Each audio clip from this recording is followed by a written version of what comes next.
Kejaksaan Tinggi Kejati Sulawesi Utara di bawah kepemimpinan Kajati Jacob Hendrik Pati Peilohi bersama jajaran berkomitmen untuk mengungkap kasus-kasus korupsi yang masih terpendam di daerah Nyiur Melambai.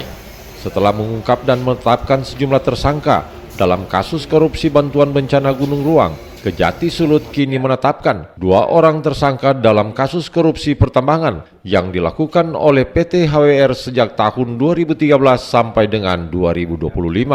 Aspitsus Kejati Sulut Sen Yusri Mungaran SHMH saat konferensi pers mengatakan dalam kasus ini 2 orang telah ditetapkan tersangka, yakni BAT mantan Kepala Dinas ESDM Sulut tahun 2019 dan HJ warga negara asing berkewarganegaraan Cina.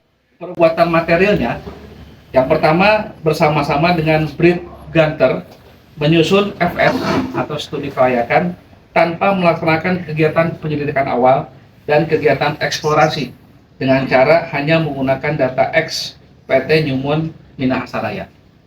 Yang kedua, dalam penyusunan FS ini BAT menerima uang sejumlah 200-300 juta untuk pengurusan persetujuan FS tadi, ya. Kemudian BAT selaku Kepala Dinas ESDM tahun 2019 tidak membentuk tim evaluator dari Dinas ISDM Provinsi Sulut dalam hal memberikan kepada untuk melakukan pertambangan.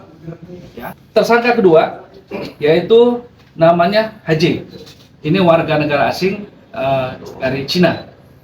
Diungkapkan Aspitsus, kedua tersangka yakni BAT dan HJ, warga negara asing Cina, banyak berperan dalam kasus yang telah merugikan negara puluhan miliar rupiah, bahkan lebih sejak tahun 2013 hingga 2025. Yang mana kerugian negaranya totalnya adalah 45 miliar. 45 miliar ini ya, itu terdiri dari 2 kategori. Yang pertama, kerusakan lingkungan 43 hektar itu sebesar 17 miliar. Di analisa oleh ahli kerusakan lingkungan dari IPB, Profesor Bambang, itu kerugian negaranya dari kerusakan lingkungan itu 17 miliar. Ya. Selain kerusakan lingkungan, ada juga kerugian negara dari hasil penjualan tambang. Pertambangan emas ya, tambang emas yang tidak sesuai dengan RKB atau datanya difiktifkan. Itu sejumlah 28 miliar. Ini dari 2021 sampai 2023 seperti itu. Ya.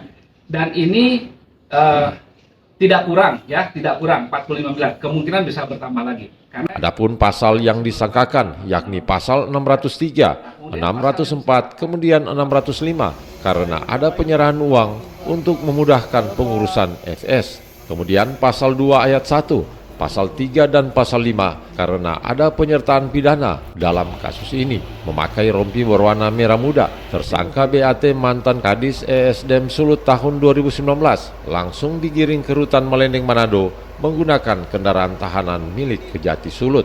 Sementara tersangka HJ WNA berkewarganegaraan Cina telah masuk dalam daftar pencarian orang DPO karena sudah dipanggil secara patut sampai 3 kali tetapi tidak kooperatif untuk memenuhi pemanggilan. Roy Pesak melaporkan.